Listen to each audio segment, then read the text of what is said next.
máme pre vás pripravené vystúpenie Lipianca. Poprosím Štefana Tomčíka, aby prišiel sem medzi nás. Poprosím podviesť. Ešte predtým, než tam vystúpi, tak chcem upozorniť občanov, aby si dávali pozor, pretože medzi nami, ako Kika spomínala v básni, sa nachádzajú príslušníci policajného zboru, ale nie sú uniformovaní, môžu to byť aj agenti provokatéri, takže vás poprosím, aby ste sa nenechali vyprovokovať nejakými primitívnymi pokrikmi alebo nejakými heslami, ktoré odporujú Ústave Slovenskej republiky. Takže vítame aj vás, zložky policajné. No a teraz, nech sa páči.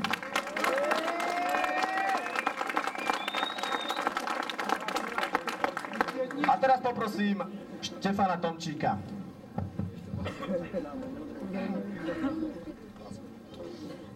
Úvodom chcem pozdraviť celé Lipany, celú okolicu, všetkých ľudí, čo sem dnes prišli, preto, že nie sú problémy v našom meste a Slovensku ľahostajné. Nie som tu preto, aby som odborne rečnil o problémoch, do ktorých ani ja, ani vy, obyčajní ľudia, nevidíte. Nie som tu preto, aby som rozprával o nežnej revolúcii, ani preto, aby som navrhoval riešenia. Som tu preto, aby som upozornil na problémy, ktoré sú aj v našom meste. Všetci vieme dobre, čo sa stalo Dominikovi a nemuselo sa stať nebyť žiadnej cigarety. Dominikovi spôsobila újmu na zdraví a niekoľko týždňov práce neschopnosť.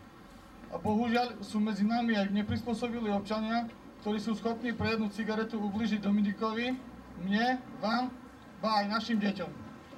Nechcem, aby sa také problémy zmietali pod stôl iba pre neschopnosť niektorých príslušníkov polície a preto nadobúdam dojem, že nie sme právny štát a že štátne orgány nekonajú razantne a nie sú účinné.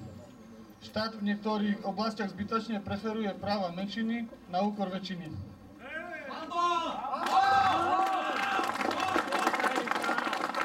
Keď vediem policajtov, chcel by som mať dobrý pocit bezpečia, žiaľ, toho sa asi nedočkam.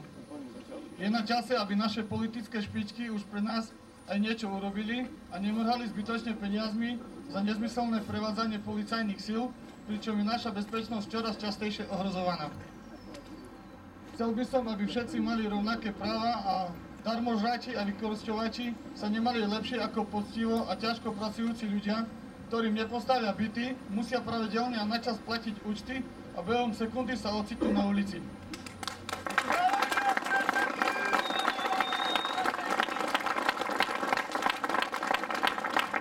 Preto vás chcem poprosiť, aby ste neboli ľahostajní voči svojej budúcnosti, aby každý svojou troškou prispel k vybudovaní istejšieho zajtrajška pre naše deti. Ďakujem.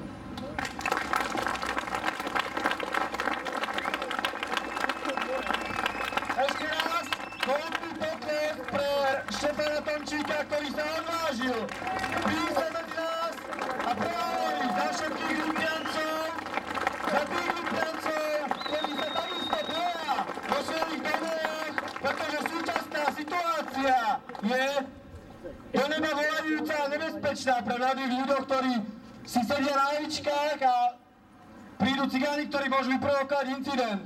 Ako Štefán spomenul, tieto incidenty jednoducho nemôžno ďalej riešiť bez toho, aby bola reformovaná legislatíva. A preto ešte raz pozývam vás dnes po skončení tohto podujatia do galérie nedalekej, kde pán starosta Vokál poriada verejnú diskusiu aj pre vás, Lipiancov, aj pre vás mladých ľudí, mladých študentov.